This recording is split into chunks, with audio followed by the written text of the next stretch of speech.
Mesdames et messieurs, chers frères et sœurs, chers amis, nous poursuivons le parcours de ces conférences de carême consacrées cette année à Saint Paul, dont notre Église fête le bémillénaire de la naissance. Je suis très heureux d'accueillir aujourd'hui Madame Marie-Françoise Ballet et le pasteur Claude Batty, qui vont aborder le thème du rapport entre la religion et la politique dans la pensée de Saint Paul, question passionnante et toujours nécessaire à reprendre et à affiner. Madame Basselet, vous êtes professeure d'histoire ancienne à l'Université de Paris 12, où vous dirigez une équipe de recherche sur le christianisme antique. Vous êtes également professeur au Centre Sèvres et vous animez un séminaire de recherche à l'École normale supérieure. Votre biographie historique sur Saint Paul, qui vient d'être augmentée et rééditée, compte parmi les ouvrages de référence.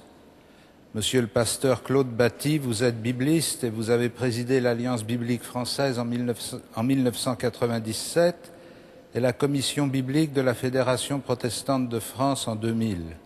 En plus de vos responsabilités familiales et de la charge de l'Église évangélique libre de Paris-Alésia, vous êtes depuis 2007 président de la Fédération protestante de France, ce qui me donne la joie de travailler avec vous au Conseil d'Église chrétienne en France. Avant de vous laisser la parole, je rappelle que cette conférence sera suivie d'un débat entre Madame Basselet et le pasteur Batty tout à l'heure, à partir de 20h45 au Collège des Bernardins ou en direct sur Radio Notre-Dame et KTO Télévision. Je rappelle également que les conférences de carême seront éditées en un seul volume qui paraîtra dimanche prochain, 5 avril. Madame, Monsieur le pasteur, avec tous ceux qui sont présents dans cette cathédrale ou qui nous rejoignent par la radio ou la télévision, nous vous écoutons. Vivez en citoyens d'une manière digne de l'Évangile.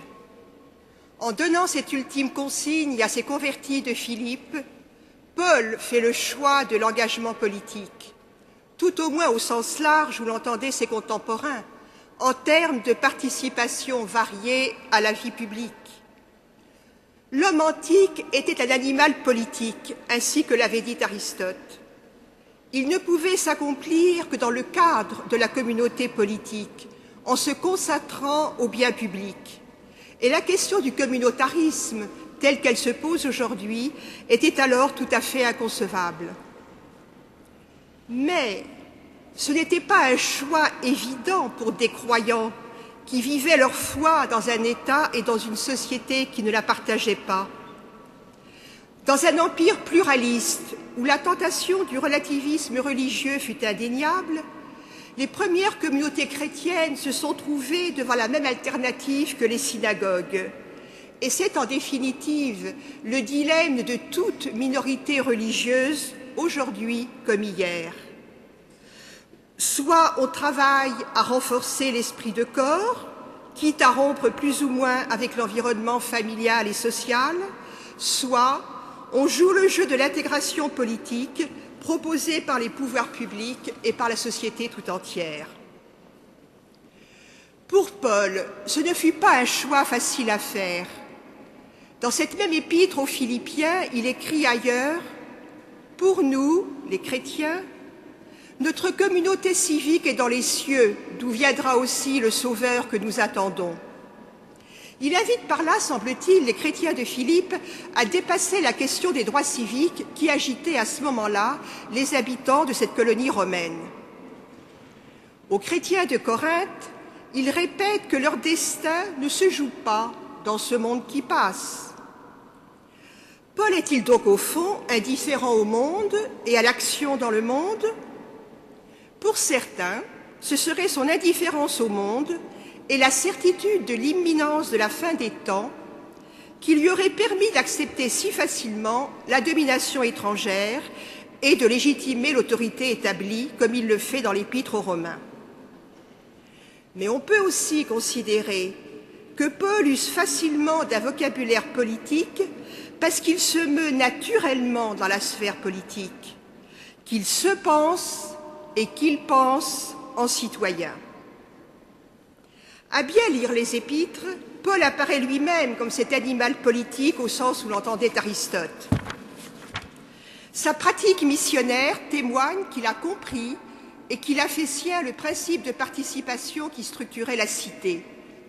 Celle-ci était fondée sur des communautés de base qui étaient les familles, et elle se construisait sur toutes sortes de réseaux associatifs dans une parfaite continuité de la base au sommet.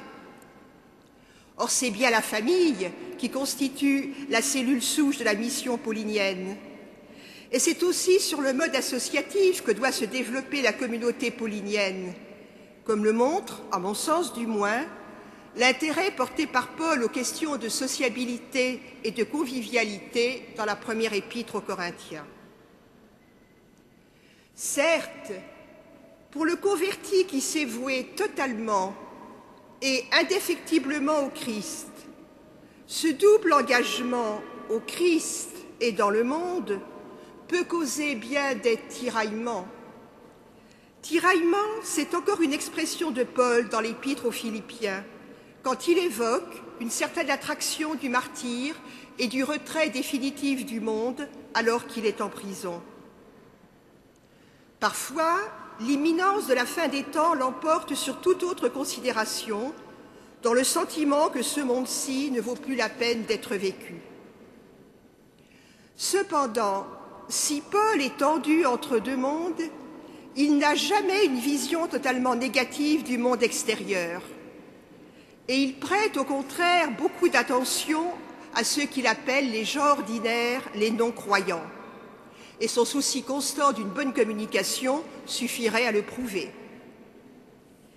Il peut ainsi élaborer progressivement une dialectique de l'existence chrétienne inscrite dans le monde. Les chrétiens sont dans le monde sans être du monde. Ils sont des flambeaux dans le monde, pour reprendre la belle image de l'Épître aux Philippiens. Et s'ils sont des flambeaux dans le monde, ils ont donc de ce fait une responsabilité politique.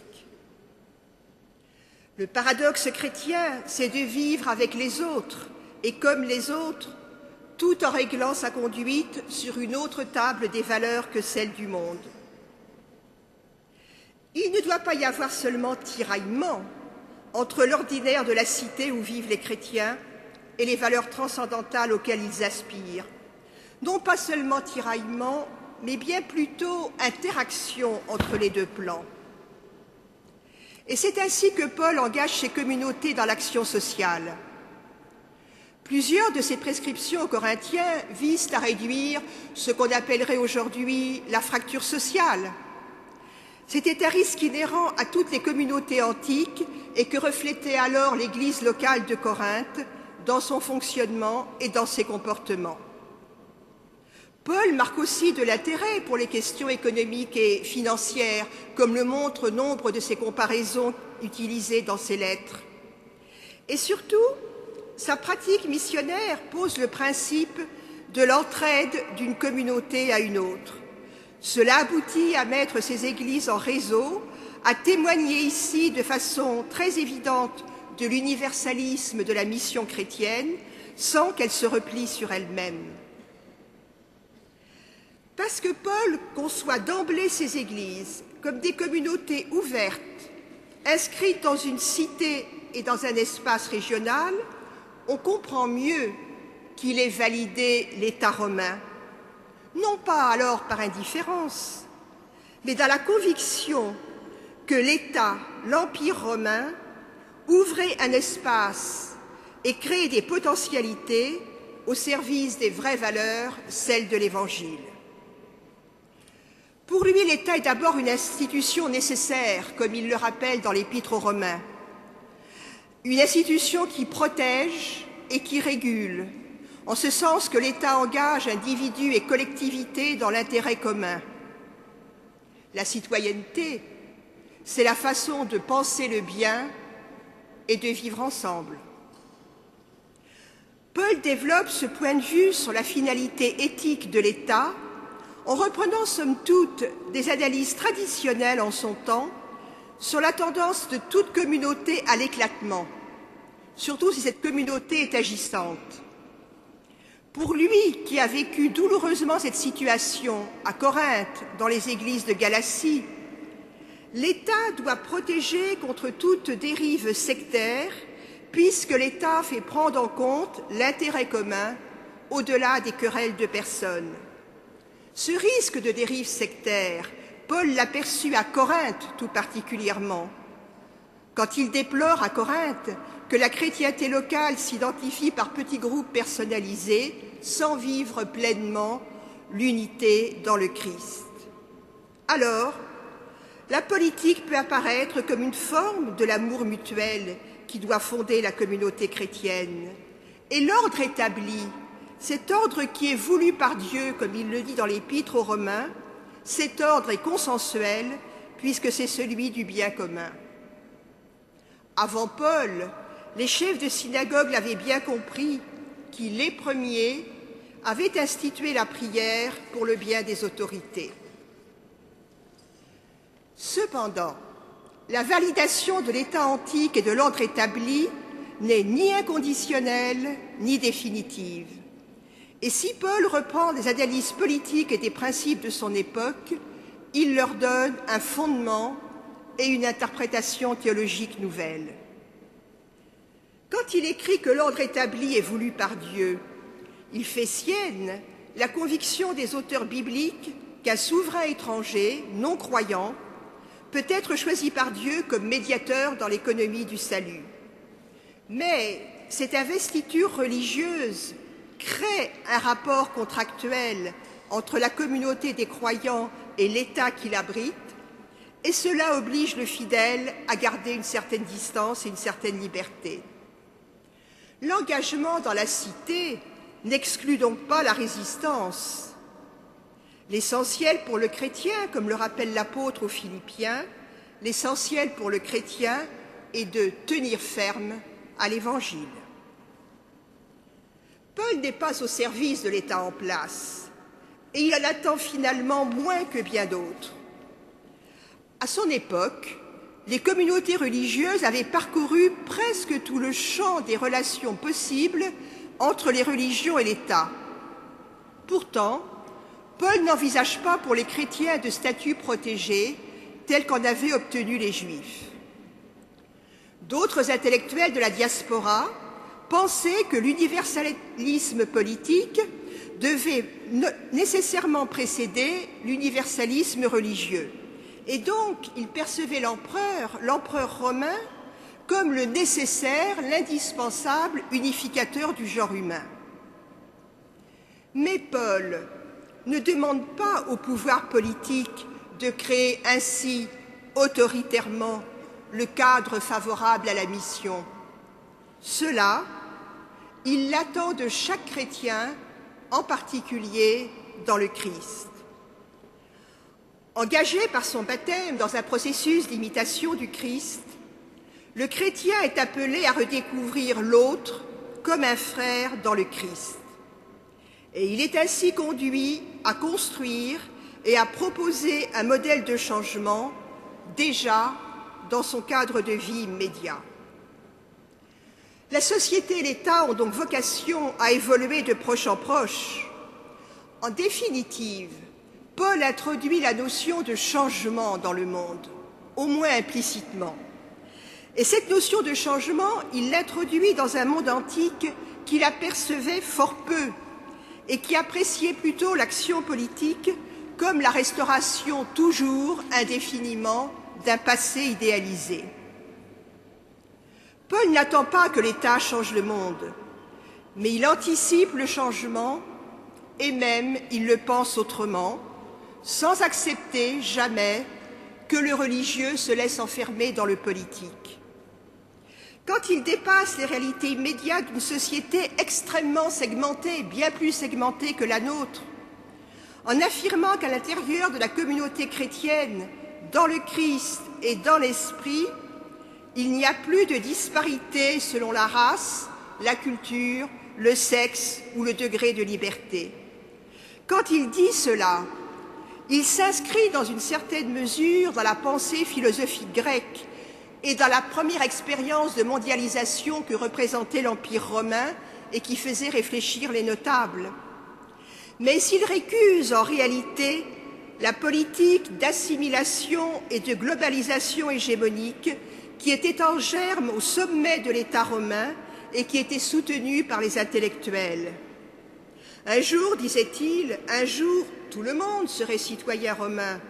Un jour, tout le monde participerait de la culture grecque. C'est alors, c'est ainsi que se réaliserait l'unité du genre humain d'une manière globalisante. Paul, au contraire, aboutit à dissocier culture et religion. Et il le fait d'abord quand il affirme face à Pierre à Antioche que l'on ne peut contraindre les chrétiens non juifs à vivre en juifs. C'est une révolution sans doute dans l'histoire des peuples et des États antiques.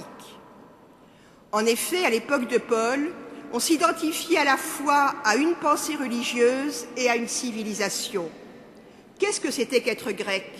C'était honorer les mêmes dieux, parler la même langue et avoir les mêmes coutumes.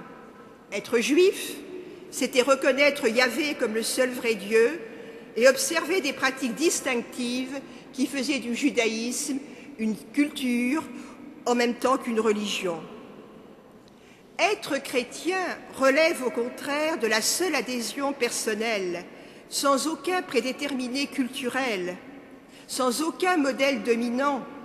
On peut être chrétien en vivant en juif ou en vivant en grec, plus tard dans des cultures indigènes, comme la culture syriaque dès le début du IIIe siècle. Ainsi, Paul a commencé de faire évoluer la notion de religion dans son rapport avec l'État, la culture et la société. Religion est un mot et un concept romain.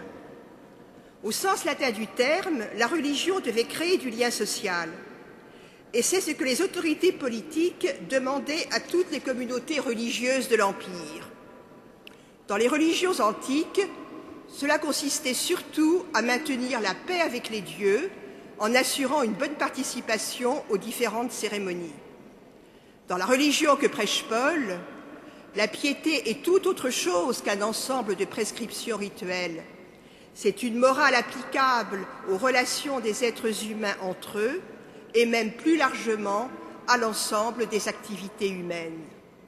Et au lieu d'exprimer et de renforcer des liens préétablis, la religion chrétienne doit en créer de nouveaux. Le chrétien prend place dans un schéma de relations personnelles triangulaires, Dieu, le croyant et les autres. Vivre en citoyen selon l'Évangile, comme l'enseignait Paul, sauvait l'idéal antique de participation politique et d'engagement social. Mais cela renversait aussi l'échelle conventionnelle des valeurs. Le chrétien, selon Paul, doit accomplir ses devoirs civiques sans entrer dans la course aux honneurs et sans rechercher d'abord la reconnaissance sociale selon la pratique du monde antique. Dans les lettres de Paul, l'idéal de service se substitue désormais à celui des honneurs, et le fondement de la morale politique, c'est de servir les autres plutôt que de servir sa propre gloire. Paul ne fut donc pas le conformiste ou le conservateur que l'on pourrait croire, mais il faut peut-être trouver ce qu'on pourrait appeler la révolution paulinienne, là où on ne la cherche pas toujours. Par exemple, Paul a admis l'esclavage et tout le christianisme antique après lui, mais quand il enjoint à Philémon de reprendre chez lui un esclave qui avait fui, il conteste en définitive l'ordre établi, et doublement, aussi bien celui du monde gréco-romain que celui de la société juive. Non seulement, en effet, la pratique antique ouvrait à l'esclave fugitif l'asile des sanctuaires et conseillait assez systématiquement de le revendre à un nouveau maître, mais le Deutéronome, plus impérativement encore, interdisait de le restituer à son ancien maître et faisait obligation de le garder au foyer juif où il s'était réfugié. Cette obligation légale, Paul la dépasse pour instaurer de nouvelles relations entre les personnes, entre le maître et l'esclave, de nouvelles relations sociales dans le Christ. L'épître à Philémon et à l'Église qui se réunit chez lui porte ce message d'espérance dont toute société a besoin. Mais c'est à l'État, bien sûr, qu'il revient de légiférer en matière de droit de propriété. Paul n'envisage pas d'empiéter sur ses prérogatives, et il n'y a pas lieu de penser que l'esclave de Philémon ait été affranchi. Paul ne revendique pas, il porte une espérance, l'espérance d'une mutation des valeurs et des comportements de proche en proche. Les épîtres de Paul mettent en lumière la question de la place des chrétiens dans le monde, dans la société. En invitant ses contemporains et en nous invitant à vivre en citoyens d'une manière digne de l'Évangile, il insiste sur la distinction entre le politique et le religieux et sur le devoir pour tout croyant d'une cohérence de vie entre sa foi et ses engagements. En même temps, il nous fait prendre conscience de la contribution irremplaçable de la religion à la création du processus éthique qui fonde l'État et la société dans la recherche et la construction du bien commun. L'obligation de solidarité entre membres d'une communauté était consubstantielle à toute communauté civique politique. Elle devient le fondement des églises chrétiennes à la lumière de l'Évangile. Aujourd'hui encore, à travers ses propres choix et même à travers l'évolution complexe de sa pensée, l'apôtre Paul nous presse, je crois, de prendre nos responsabilités. Je vous remercie.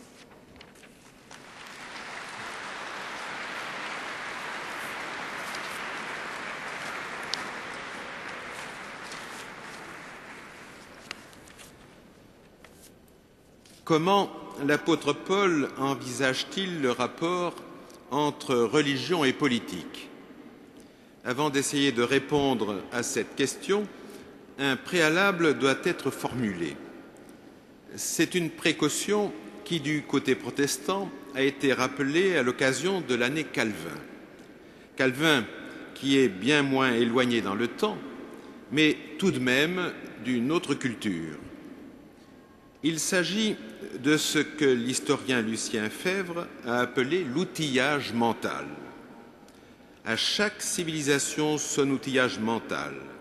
Bien plus, à chaque époque d'une même civilisation, à chaque progrès, soit des techniques, soit des sciences qui la caractérisent, un outillage mental renouvelé. L'outillage mental de nos sociétés est donc notre façon de penser a été bouleversée à plusieurs reprises, et en particulier dans les temps dits modernes, par les médias qui ont pris une place considérable dans nos vies, et en particulier pour tout ce qui touche à la politique. Comment, de nos jours, imaginer la politique sans journaux, sans radio, sans télévision, sans Internet?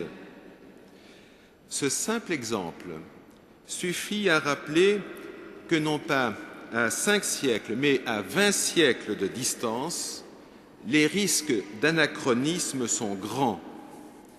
C'est ce qui explique que l'apôtre Paul a pu être considéré soit comme un conservateur, qui, par exemple, n'a pas condamné l'esclavage, soit au contraire comme un révolutionnaire qui a tout remis en question et inspiré ensuite ceux qui voulaient faire du passé table rase. L'apôtre Paul était-il conservateur? Indéniablement, il y a des raisons de le penser. L'apôtre ne remet pas en question l'ordre politique et social qu'il trouve.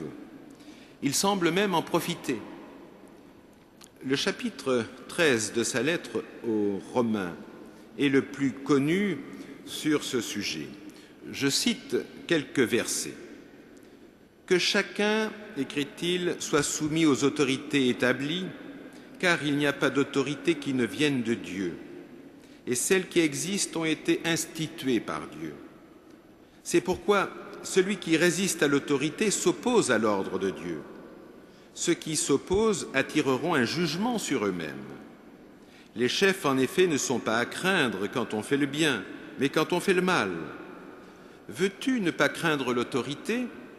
Fais le bien, et tu auras son approbation, car elle est au service de Dieu pour ton bien.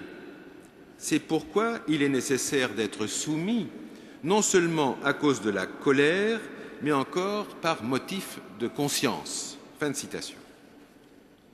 Quand on se souvient qu'au moment où il écrit, Jérusalem était occupée par les armées romaines, il est d'autant plus frappant de constater que Paul, le Juif, ne discute pas la légitimité de l'autorité impériale.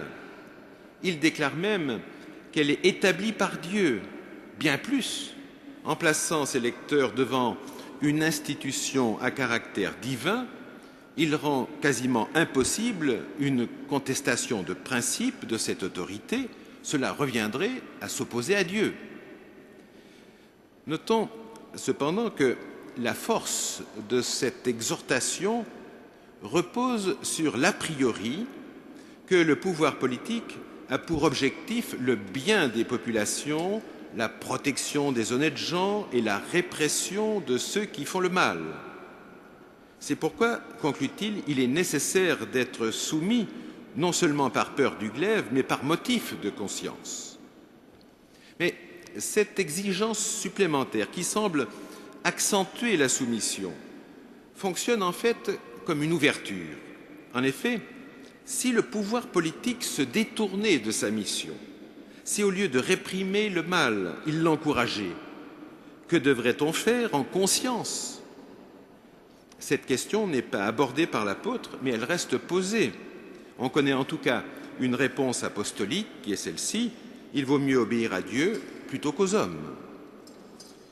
Un autre texte, tiré cette fois de la première lettre à Timothée, peut être considéré lui aussi comme conservateur. Il encourage les fidèles à la prière pour ceux qui sont en position d'autorité. Et cette exhortation est ainsi justifiée afin que nous menions une vie paisible. Il est incontestable que la paix romaine a profité à l'évangélisation, et l'apôtre Paul s'est inscrit sans état d'âme, semble-t-il, dans ce monde-là, allant jusqu'à en appeler à César pour que justice lui soit rendue à lui, citoyen romain. C'est ce qui nous est raconté dans le livre des Actes. Du point de vue politique, manifestement, l'apôtre n'a pas de projet révolutionnaire. Ajoutons à ce conservatisme politique un conservatisme social qui a souvent été relevé. Je ne mentionne ici que sa position concernant l'esclavage. C'est évident, l'apôtre Paul ne remet pas en question les grandes fractures sociales de l'époque. À Corinthe, nous allons citer la lettre adressée à la communauté de cette ville, la société était très inégalitaire et les esclaves ne sont pas quelques-uns, mais le tiers de la population. Ils font partie, peut-on dire, du paysage social. Et personne ne songe à en appeler à des droits de l'homme encore à inventer. Dans cette lettre aux Corinthiens, l'apôtre conseille même, je le cite, que chacun demeure dans la condition où il était lorsqu'il a été appelé. Tu étais esclave quand tu as été appelé, ne t'en soucie pas. Même si tu peux devenir libre, mais plutôt à profit ta condition. En effet, l'esclave qui a été appelé dans le Seigneur est un affranchi du Seigneur. De même, l'homme libre qui a été appelé est un esclave du Christ. Apparemment, difficile d'être plus conservateur. Mais sur quoi repose son argumentation? D'abord, sur la relativisation des notions d'esclavage et de liberté. Pour l'apôtre Paul, nous sommes tous esclaves. Même si on s'accordera à dire qu'il vaut mieux être esclave du Christ que d'un maître humain, aussi bon soit-il. Ensuite, une conviction formulée un peu plus loin dans sa lettre, en ces termes: le temps est court, ce qui signifie que dans le bref laps de temps restant, selon l'apôtre Paul, avant le retour du Christ, eh bien, tout est relativisé. Il conseille donc de vivre comme si, usant de ce monde comme n'en usant pas réellement, car ce monde passe. Pour l'apôtre Paul, à ce moment-là, il n'y a qu'une seule urgence, eh bien, se mobiliser pour le service du Seigneur Jésus-Christ. L'évangile de Paul n'est décidément pas un message d'émancipation politique ou sociale, mais bien un message de libération. Il sait que la condition d'homme libre est préférable à celle d'esclave, et il souligne que la liberté de l'affranchi reste une liberté serve, tant que l'homme n'est pas libéré de son asservissement au péché qui pervertit sa liberté. C'est ce qu'il exprime dans la lettre aux Romains au chapitre 7. C'est la libération de la puissance du péché, libération acquise en Christ, qui crée une véritable liberté au cœur de toute condition humaine et qui bouleverse les relations humaines et fait donc inévitablement bouger l'ordre social ensuite. On peut donner comme exemple de cette transformation la lettre qu'il adresse à Philémon. Onésime, l'esclave de Philémon, s'était enfui de chez son maître. Or, il est devenu chrétien auprès de Paul, qui se trouvait à Rome, lui-même prisonnier, ce qui ajoute à la force de la démonstration. Paul le renvoie à son maître Philémon avec ce mot: « Tu le retrouves pour toujours, non plus comme esclave, mais comme un frère bien-aimé. » C'est la libération spirituelle qui produira finalement l'émancipation sociale, même si c'est vrai, l'histoire ne nous dit pas si le frère Onésime a été affranchi. Après ce bref portrait de Paul en conservateur, sur quoi peut bien se fonder un portrait de Paul révolutionnaire? Vous l'avez certainement déjà perçu, si révolution il y a, elle ne peut être qu'intérieure. Elle va se dire avec le mot conversion. Saul de Tarse, devenu Paul, apparaît comme une sorte de paradigme. En raison de sa rencontre avec le Christ sur le chemin de Damas, lui, observateur intransigeant de la Torah, persécuteur des chrétiens, devient l'apôtre des nations. Ce qu'il écrit aux Philippiens montre bien la profondeur de la transformation. En effet, après avoir rappelé tous ces titres de gloire, selon la chair, dit-il, c'est-à-dire d'un point de vue humain, circoncis le 8e jour de la lignée d'Israël, hébreu né d'hébreu, quant à la loi pharisien, etc., il conclut: « Mais ce qui était pour moi un gain, je l'ai considéré comme une perte à cause du Christ. » La conversion de Paul pose ainsi une question importante qui n'est pas hors sujet. Que faire de la loi et de l'héritage juif? Est-il passé simplement par perte et profit? Dans sa deuxième lettre aux Corinthiens, l'apôtre donne un début de réponse quand il écrit « Dieu nous a rendus capables d'être ministres d'une alliance nouvelle, non pas de la lettre, mais de l'esprit, car la lettre tue, mais l'esprit fait vivre. Or, le Seigneur, c'est l'esprit, et là où est l'esprit du Seigneur, là est la liberté. » La révolution pour l'apôtre, c'est bien la rencontre avec le Christ. Une rencontre qui n'est pas une expérience éphémère, mais une communion éternelle. C'est à partir du « en Christ » que Paul comprend tout dorénavant, l'avenir comme le passé. Sa vie et sa théologie ont basculé. L'avenir. Quelques mots tirés de sa lettre aux Galates montrent bien les conséquences qu'il tire de ce lien essentiel avec le Christ. Non seulement pour lui, mais pour tout chrétien. Il écrit « Vous tous qui avez reçu le baptême du Christ, vous avez revêtu le Christ. Il n'y a plus ni juif ni grec, il n'y a plus ni esclave ni homme libre, il n'y a plus ni homme ni femme, car vous tous, vous êtes un en Jésus-Christ. Il y aurait beaucoup à dire sur cette déclaration qui prend le contre-pied d'une prière juive. Mais nous voyons comment fonctionne l'enracinement en Christ pour l'apôtre. Il détermine toutes les relations. C'est un décentrement complet. Il ne s'agit pas d'une conception égalitariste qui abolirait les distinctions, mais d'une réhabilitation de chacun en Christ. L'application sociopolitique ne sera donc pas un pseudo-égalitarisme, mais le droit de chacun à être respecté et accueilli, quelle que soit sa condition. Indéniablement, cette révolution intérieure fera du chemin. Le passé. Qu'advient-il du passé? Comment l'apôtre Paul gère-t-il son héritage? En quoi l'alliance en Christ est-elle nouvelle? Cette nouveauté a été vue comme radicale et l'apôtre Paul est devenu le prototype de l'homme nouveau et universel. C'est ainsi que l'on peut écrire ceci au XXIe siècle, je cite, « La pensée paulinienne imprègne toute notre conception de la politique. Elle en organise le plus souvent à notre insu les principales articulations. Nous envisageons toujours le changement comme une rupture brutale par rapport à une époque considérée comme dépassée, défaillante et dont la seule dignité consisterait à avoir esquissé notre glorieux présent. » Il est probable que l'apôtre aurait du mal à se reconnaître dans ce genre de disciple.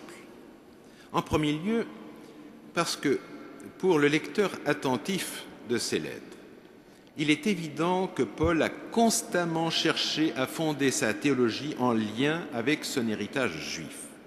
Il ne dénigre pas, il interprète. On peut contester son interprétation de l'histoire. On ne peut remettre en cause son intention. L'inauguration des temps nouveaux ne passe pas, selon lui, par le discrédit du passé. Au contraire, ce qui est nouveau est compris à la lumière de la promesse, dans la continuité d'une histoire lue depuis Abraham.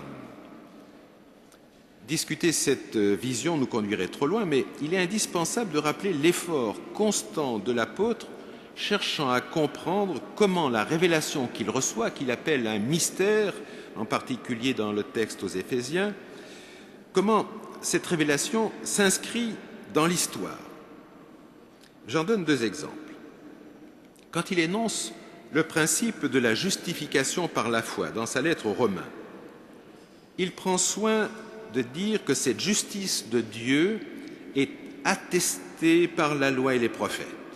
Et il montre en détail qu'Abraham, lui aussi, le Père, a été justifié par la foi.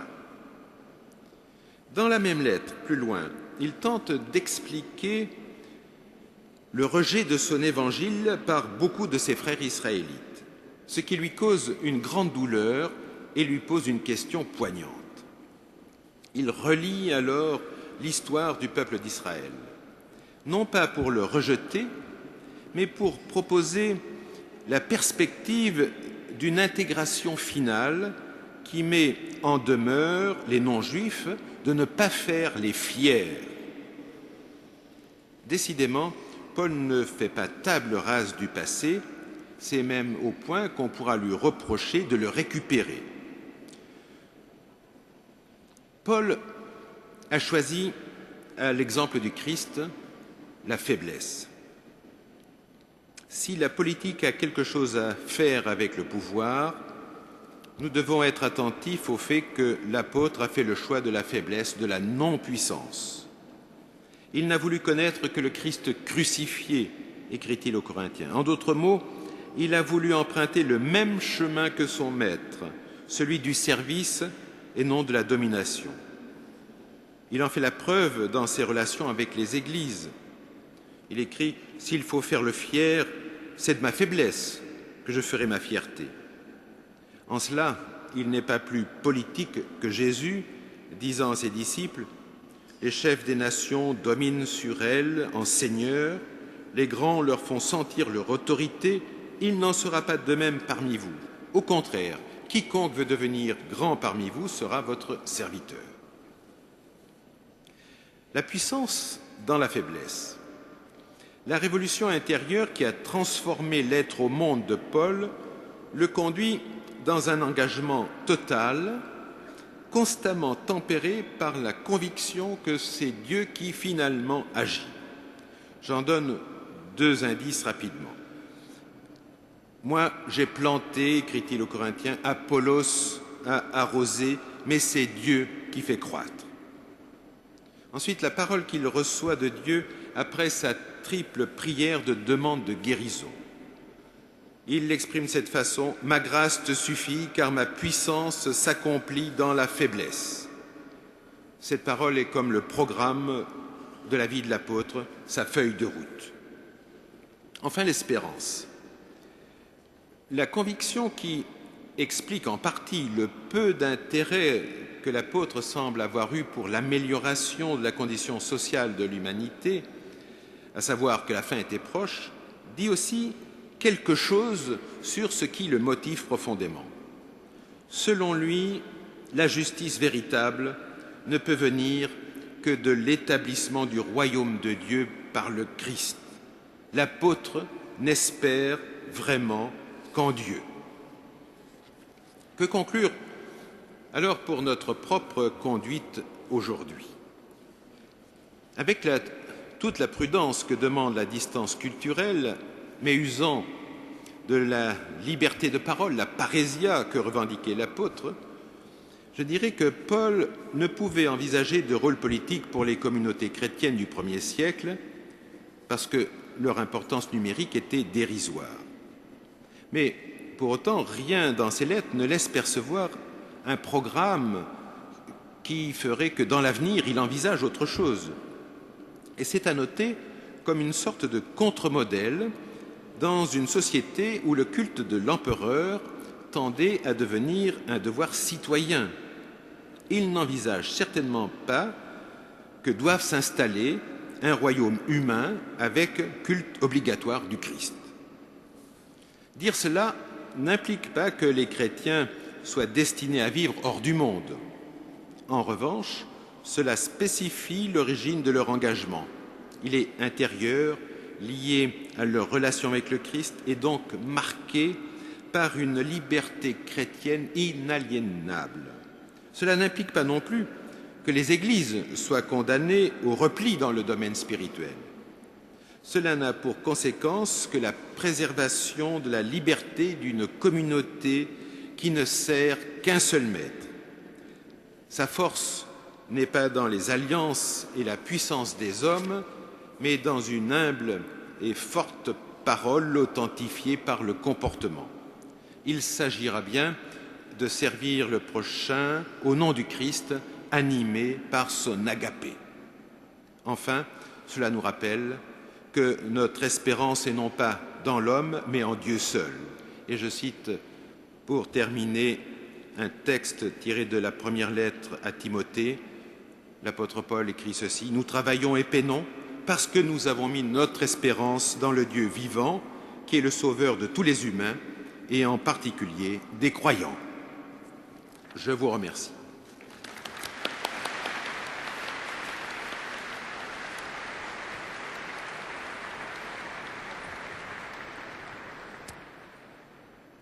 Madame, Monsieur le pasteur, merci pour cette conférence dans laquelle vos 2 interventions se sont si bien fait écho. Vous nous avez donné à saisir dans la pensée de Paul tout ce qui peut nous aider à poursuivre notre réflexion sur la situation du chrétien dans la société politique ou, comme on le dit en France, sur les rapports entre les églises et l'État. Vous avez souligné l'un comme l'autre comment, selon Paul, l'attitude du chrétien au milieu du monde se caractérise par l'engagement personnel et en conscience plus que par un programme d'action ou la promotion d'une culture, par une capacité à créer des liens nouveaux entre les hommes et à libérer les talents de chacun, et par le choix délibéré du service plutôt que des honneurs à l'imitation du Christ. N'est-ce pas une belle définition de la vie du baptisé qu'il est heureux de rappeler à quelques jours de la fête de Pâques? Dimanche prochain, pour le dimanche des Rameaux, j'aurai la joie de clore ce cycle de conférences en vous parlant de la connaissance mystique de Dieu chez Paul. Au nom de tous, je remercie encore nos orateurs de ce jour et je vous souhaite une bonne fin d'après-midi.